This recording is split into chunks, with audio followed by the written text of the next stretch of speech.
छत्तीसगढ़ की सीमा है ताड़ावैली गांव का, इसके उस पार जो है महाराष्ट्र का तोयगट्टा गांव आता है। गणपति का ही वर्चस्व हुआ करता था। वो कमांड रखता है, नक्सली कमांड। नक्सलियों और पुलिस के मुठभेड़ के बीच गणपति मारा गया।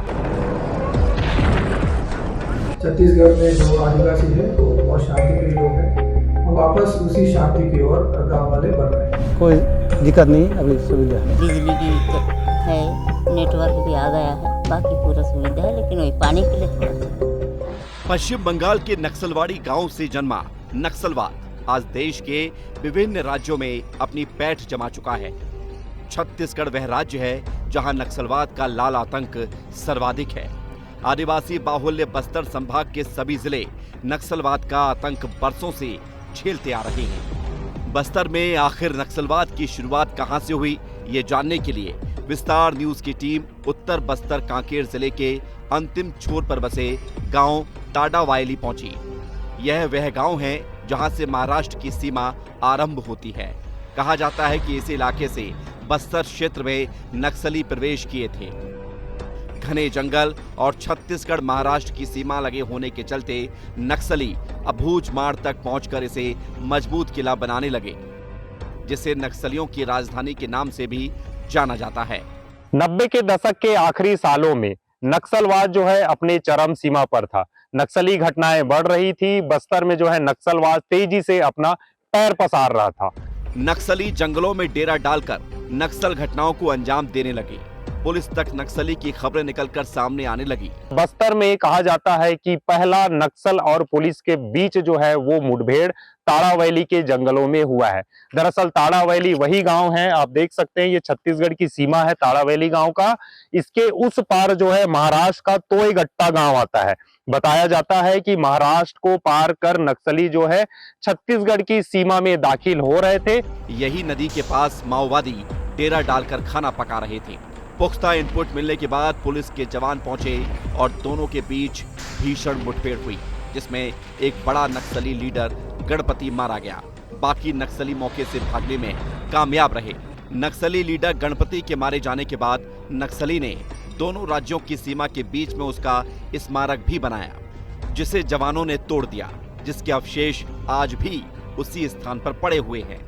ग्रामीणों से जब हमने बात की तो उन्होंने दबे जुबान से इस बात को स्वीकार किया कि इस इलाके में ही पहली मुठभेड़ हुई थी, लेकिन एक ग्रामीण ने इससे जुड़ी बातें साझा की।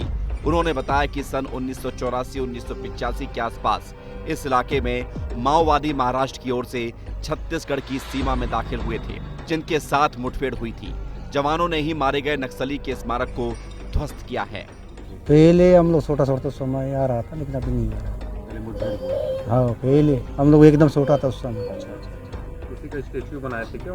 हाँ, उसी का बनाया था, बोलता है उसको भी तोड़ दिया।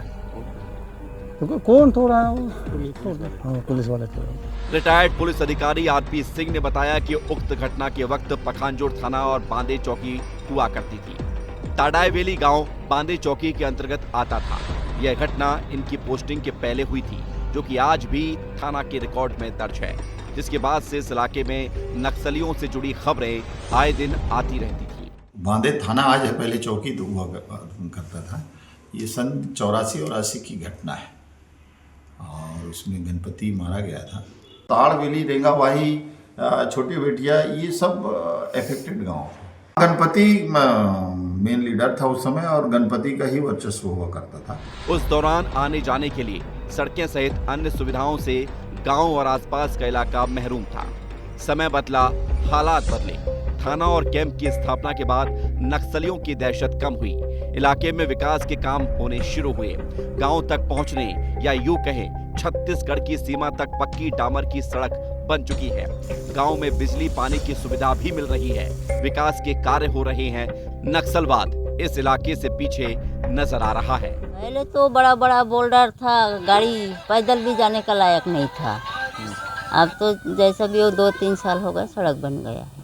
हाँ, अब आने जाने में कोई तकलीफ नहीं। और बाकी सुविधाएं मिल रही है कि नहीं? हाँ, पूरा जैसा कि आपका बिजली भी है, नेटवर्क भी आ गया है, बाकी पूरा सुविधा है, लेकिन वही पानी के लिए थोड़ा सा दिक्कत है। पहले जो है एक तरह से देखते थे नक्सलवादियों का भय था, क्या अभी वो भय लगता है? नहीं, अभी वो कुछ नहीं है। क्या लगता है अब नक्सल जो है वो धीरे धीरे लगातार जो मुठभेड़ें हो रही खत्म हो रहा है क्या उनकी विचारधारा से लोग बाहर आ रहे हैं? नहीं, खत्म तो होना चाहिए मेरे हिसाब से भी। बहुत ही नक्सली लोग तो इस साल तो मारे हैं, उस हिसाब से बहुत ही कम हुआ है नक्सली लोग। सड़क नहीं था उस समय तो बहुत ही दिक्कत हो रहा था, बिजली और पानी की जो भी है वो सब दिक्कत हो रहा था, लेकिन अभी थोड़ा सड़क बनने के बाद थोड़ा सच्चा हुआ है। नेटवर्क की काफी समस्या आती थी, हाँ, क्या स्थिति है? नेटवर्क की भी तो बहुत समस्या आती थी, लेकिन अभी हमारे मतलब अपने पंचायत में ताड़वेली में नेटवर्क जबकि लगा है तो जियो का जो लगा है तो अभी कोई दिक्कत नहीं है नेटवर्क। इस गांव में पूरी तरह से नक्सल प्रभाव कम हो गया है। वहाँ पे सड़क बन गई है और जो भी सुविधा है पब्लिक का वो सब बन गई है और गांव वाले वहाँ पे जो है पूरी तरह से नक्सल के विरोध में है और आने वाले दिनों में सुरक्षा जो है और बढ़ाया जाएगा और हम चाहते हैं कि पूर्ण तरह से नॉर्मलसी की ओर ये गांव वापस आए। हालांकि इस क्षेत्र के आसपास इलाके में नक्सली की गतिविधियां आज भी है। आज भी आसपास के क्षेत्रों में जवानों और नक्सलियों के बीच मुठभेड़ हो रही है, नक्सली मारे जा रहे हैं। सरकार ने छत्तीसगढ़ में माओवाद की समाप्ति की तारीख मार्च 2026 तय कर दी है। बस्तर में लगातार एंटी नक्सल ऑपरेशन चलाए जा रहे हैं। बस्तर संभाग में अब तक 207 नक्सली मारे गए हैं। उत्तर बस्तर की बात करें तो 40 नक्सली मुठभेड़ में मारे गए हैं। इनमें ताड़ावायली क्षेत्र के 50 किलोमीटर क्षेत्र में बड़े मुठभेड़ हुई है। ताड़ावायली क्षेत्र के आसपास के माड़ के जंगलों को जब नक्सलवाद अपना पैर पसार रहा था, तब भी नक्सली अपना सुरक्षित ठिकाना बना लिए थे और आज भी ताड़ावायली क्षेत्र के महाराष्ट्र और छत्तीसगढ़ सीमा के माड़ के जंगलों को नक्सली सुरक्षित ठिकाना मानने की भूल कर रहे हैं। यही कारण है कि हमारे जवानों को क्षेत्रों में चाहे हापाटोला मुठभेड़ में 29 नक्सली मारे गए हों या टेकमेटा में 5 नक्सली बड़ी सफलताएं मिल रही हैं।